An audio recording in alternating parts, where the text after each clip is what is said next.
record on the cloud. Okay, welcome.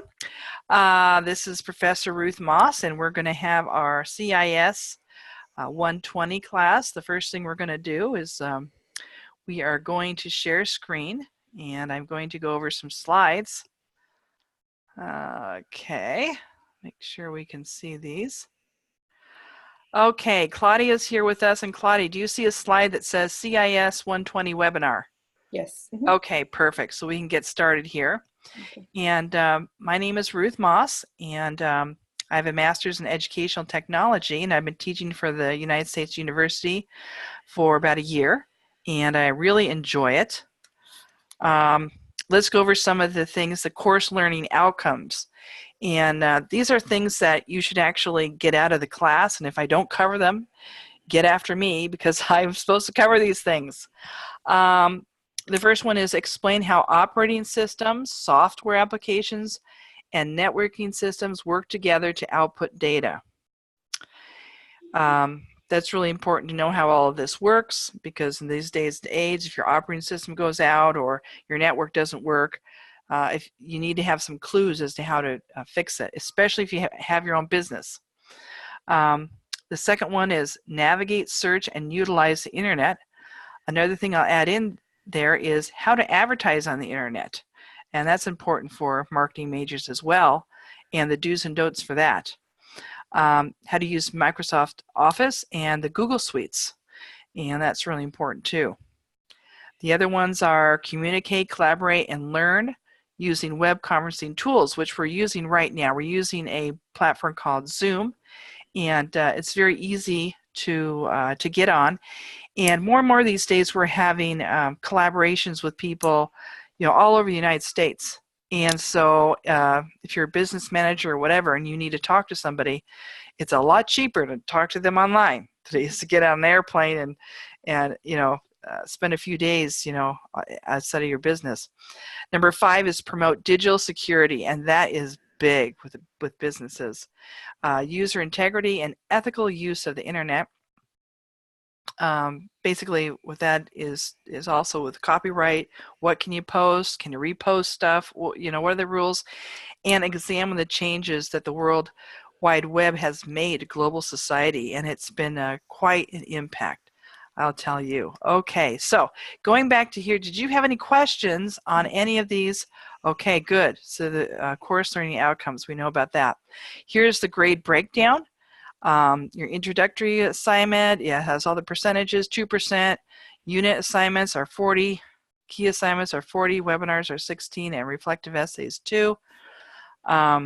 If that doesn't add up to 100, you let me know. Because you know how it is when you add these things up. I'm thinking 80. Okay, I'm doing it now. Okay, I think it does add up. Okay, we're good. Attendance. I would really like if you could attend the webinars live every Thursday, if possible. If not, then I record these, and they are, you should see a little record button somewhere. Do you see a record button somewhere on the top of your screen? It's got a red button. That means it's being recorded. If not, you can watch the recording later, but I would request of you to email me a 100-word summary of what I discussed, and that way I can give you credit for the webinar. Mm-hmm. You know about discussion posts and assignments. We have several of those each week. And if I do email you, if you could reply within 48 hours, that would be great. Otherwise, I wonder, where in the world are you? Did you fall off the edge of the earth or something? And set a study time to complete your assignments, and that's really important. Just like you're scheduling out, an appointment for something else, you got to have those times to study. And also contact me immediately if you don't understand something, because I'm here to help, and I can sometimes just a few words or a text back will help you get through the assignments. So I just wanted to let you know that. Okay. The academic integrity for the United States University, we're an accredited university, and so we go by the rules that all accredited universities do, and that means there's no cheating. You can't plagiarize somebody's paper. You can't turn around and use somebody else's paper. We do have what's called a check, a system check on everyone's submissions, and we can tell if you're submitting somebody else's paper that was already submitted, and it matches up like 80 to 100%, we're like, uh-oh. But that's never happened. That's everyone who's been my student. I've never had that happen. Everyone's been very had quite a bit of integrity and been very honest. So that's good. You need to turn all your work in on time, and I will say that life happens. And so if you have like something happening at work and you've got to be there, or you have a sick child or a sick husband and it's just hard for you to get to the assignments, let me know. And so we can at least make a schedule for you to finish that up in a timely manner. So I don't want you to panic out, because I've had students, they panic out. Oh, I missed the assignment. Oh no. Well, the best thing you do is to just keep on going along, because in the end, it's better to finish the course than to freak out in the middle and think all is lost, because usually all is not lost. Okay. How much time will this course take? About 15 to 18 hours per week. And that is an approximate. Some people it's less, some people it's more. It's how much you want to get out of the course. I had one student who took this course. She really got into it, and she just investigated all kinds of things about about plagiarism, about ethics in computers, and shared all kinds of stuff with me. And I thought, wow, this is great. And her goal was to have her own business, and so she wanted to, make sure she was in line with the law. And boy, I learned some things from her too, so that was good. There are going to be some course surveys that you take at the end and some evaluations, and remember that all those are confidential and they will not affect your grade. Let's see here. Discussion post. The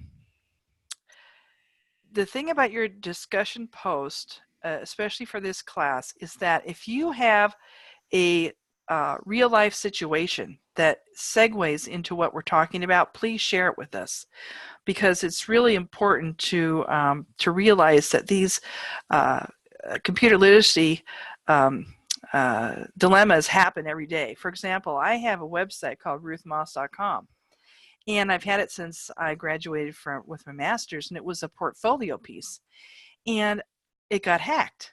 And I got, you hear about these hackers who they want money to clean up your site, and so I'm not giving these people money.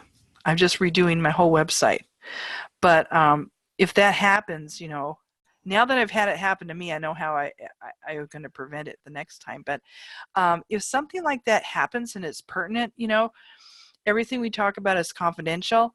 But it does help other people to know, hey, she went through this, he went through that. Those are all topics of computer literacy. Okay. And then when you respond to your colleague's post, it's okay to post a question or kind of make it like a conversation. This isn't a static discussion board. Okay.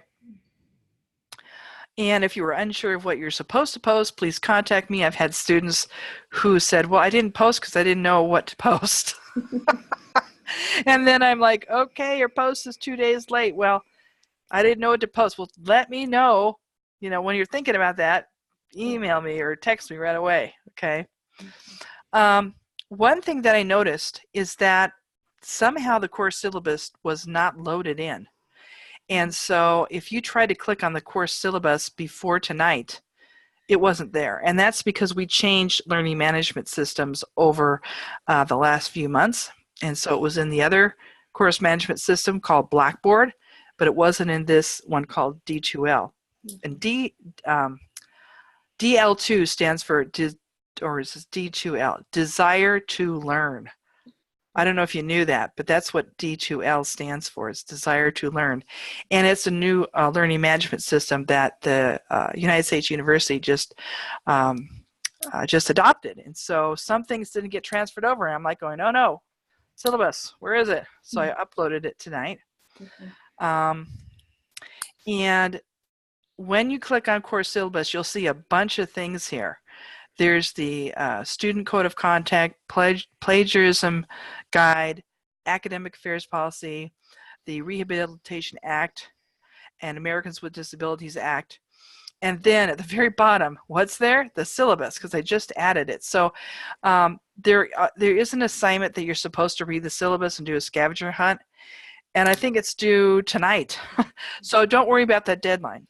Make it Sunday, okay? Don't worry about that because you didn't have the syllabus before. So anyway, okay. This week we have one discussion prompt, and it's define what computer literacy means to you. So if you are a teacher, I was a teacher for most of my life, then what does it mean to you as a teacher? For part of my life, I worked as an insurance company. What would a computer literacy mean to me if I was an insurance agent? So it does mean something different to different people because of what you do in life, you know? I mean, when I was an insurance agent, I didn't have to know how to write code. But when I was a teacher and I taught computer science and I taught kids to code, I needed to know how to code.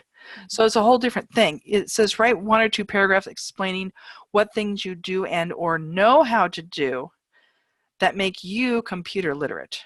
Okay? And then explain why or why not computer literacy means the same thing for all people. It would be nice if you include a link from an online article or an author or article in a book, only because not only do I want you to think about what computer literacy means to me, but as you look out there on the web and search on the internet, what are other people saying about what computer literacy means to me? And then that will kind of prompt you to write a little bit more and kind of understand it better. Okay? All right. The midterm assignment, I've made it something that you can use. What it is, it's a digital book. And what you're going to do for your midterm assignment is you're going to create a digital reference book that includes, it says the 6 topics listed above, and I just moved them below. But anyway, it's the six topics listed below. And it's not limited to that. You can put in what works for you, but what I want you to have is a digital book that you can look back on in your career and say, hey, these are some computer literacy concepts that I learned in this class that are going to apply to my business or my livelihood or whatever it be. Okay? Does that make sense? Okay, good. All right. Do you have any questions about that so far before we flip over to the course content page? No, all it's clear. Okay, good. Good. Okay, so now I'm going to stop sharing on that one. And I'm going to start sharing on a different page here. Okay, here it is. Okay, you should see the page that says United States University. It is the syllabus, and it says Instructor Professor Ruth Maas. Do you see that? Yeah, I see it. Good, okay. Well, this is the syllabus that you should be reading to do the scavenger hunt exercise. Okay. And it says, where do you find this? Where do you find that? And so anyway, let's see here. Let me go down a few things. Okay, key course assignments, okay? The key course assignments are worth more than other assignments, and that's the midterm. Okay. It says midterm paper, but it's really midterm project, and the final paper, and then your self-reflective essay. So for now, if you could just focus on whatever you learn something from this class, whatever it is, just jot it down. So just keep a little notebook and say, well, I learned that even if you learned that Professor Maas's website got hacked, and we learned from her mistake, how to prevent your websites from getting hacked. Okay, maybe it's just simple as that, or maybe it's something that you learned from a video that we played, such as the netiquette video. And then you can put those into a slide presentation. We already went over the grades. We already went over this. We already went over attendance. I will say something about incomplete grades. Most everyone that gets an incomplete grade doesn't finish up. It's better to finish it while you were taking the course, you know? Sure. It's more motivating. And I don't think you've had it incomplete. So that's good. Okay, let's see.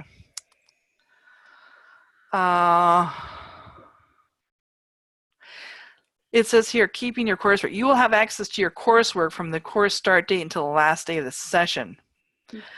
After that date, you will no longer be able to access the course or related materials. If you do need to go back and pull something up from the course, or you said, you know what, I really need to see that PowerPoint that Professor Maas had, just email me and let me know, and I'll do what I can to pull that back up for you. Okay, there was another thing I wanted to show you. And let's see if I could get back to my thing and do not share. Let's see. Okay. You know, sometimes I just get lost on this. Okay, stop share. Okay, now I want to share again. What was the one I wanted to share? Maybe it was this one. Yeah. Okay. I don't know if you were able to watch the video on netiquette. Netiquette is a slang term for online etiquette. And it's really important that you have the proper online etiquette. This video is just very short, just a very intro into it. Do you see where it says created using Powtoon? Okay, good. Now I'm going to try to switch to another screen and see if you can see this. Do you see this one that says take another look before you send a message? Yes. Okay, good. This is an article I found, and I just Googled online etiquette. And it has a lot of good tips, and there's all kinds of articles on this. But one thing that I've learned to put on my Gmail is that there's a widget you can put on there that says, wait 30 seconds before you actually send the email. And that has saved my skin. Because, you know, sometimes you're just not looking and you're sending it to the wrong person or whatever. And I look at it during those 30 seconds and I go, that wasn't supposed to go to that person. And then I can hit cancel and then send it. So that's a widget that I really like. That's really been good. Another one says, do not default to reply all. And that's really important. If you just need to reply to one person, then just reply to that one person. Because like, say you're in a big company and in a big business or whatever, and they're going to send this email to 36 people, and you have something to say back to the boss. Well, those other 36 people don't really care what you have to say back to the boss. In fact, they will get annoyed if you reply to all, and all of these replies get, you know, sent to them. So that's really important. Keep your email short. That is so important. Short and to the point. And I reread my emails several times before I send them off. And one thing you can do with your emails is be sure to have a signature. Like if you look at the emails I've sent, it has a little signature with the logo of the college and things. That's really good to do. Do not forward email hoaxes. How many times you got an email and they say, well, or it happens on Facebook a lot. You know, post this to 10 people, blah, blah, blah, you know. Actually, that is the similitude of a chain letter, and those are illegal in the United States. So don't get stuck with that. And another thing is, if in Facebook, I don't know if you do Facebook, but you know where they say, oh, post what your favorite color is. You know, what's your pet's name? Well, those people who post those things are collecting all that data. And then when they need to get in and hack you and it says, what's your dog's name? They have it. You said it on Facebook, you know. So you got to be really careful about that. If you ever forward something, tell the person, do you mind if I forward this to so-and-so for further action? Because if you're forwarding other people's, the emails that they sent to you and they don't know it's going to somebody else, they get pretty upset. One subject per time per email is really good to do, although I broke that rule. I send one email per week to the students with all these things you're supposed to do in the week so you can understand what you're supposed to do. And then if you have any questions, you can email me back. Punctuation matters. Use good grammar. Don't use like text. Like, oh, I just hate it when my daughters use that text language, like they say. Oh, I can't think of any now, but they don't spell out the words. They just like they'll say see me at the mall, and they'll put the letter C and then me and then the at sign and then the mall. And I'm like, what is this? What language is this? You got to stay away from that. I've even had students write papers with that stuff in them. I couldn't believe it. And because it was a new thing that came up, in the last 5 or so years. Let's see. All right. Oh, and CC means, a carbon copy, and blind carbon copy means you're sending it to somebody, but nobody else can see that you send it to that person. So be really careful when you use those and use them with discretion. Set your system clock right. My system clock was not set right for the first few months when I was a teacher. And my principal came up to me and says, why are you sending me emails at 2 in the morning? I said, oh my gosh, I got to set my clock back, My clock is set off. And also, be sure to respond to an email, even if it's just an information. If you just say, got your email, thanks, whatever, the person really appreciates that. It says compress files before sending them via email. If you cannot, if your file is too big, it won't even let you send a file. So there's different ways to attach big files, and we're going to go over some of those things. We're going to go over that in the class. So that will be good. Okay, now let me find this. Stop share. Okay. All right, we've had about 25 minutes of discussing CIS 120. It's one of my favorite classes. I'm really a computer geek. I do computer programming. I taught kids how to do computer programming. I used to be the school technology specialist to help teachers know how to teach technology to their kids. I was also a cybersecurity club leader, and so I taught kids how to anti-hack. And to know how to anti-hack, you have to know a little bit about how to hack. But we all do it safely, and in the club we had a virtual environment. We did not do anything in the real environment. So there's ways that even though you think you're on the internet, we can simulate a virtual environment that doesn't even exist. It's pretend.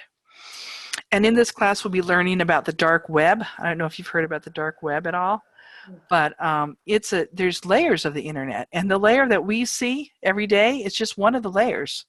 And there's a lot of different layers in there, and a lot of our private information is stored within there. And it's a good thing, especially as a business owner, to know, where all this information is and how do you get access to it. So we're going to go over a lot of different topics. And if there's any topic about computer literacy that you'd like me to cover, then shoot me an email, and I will put that in the next webinar or post something on the course content so we can all learn together about those kinds of topics. Okay?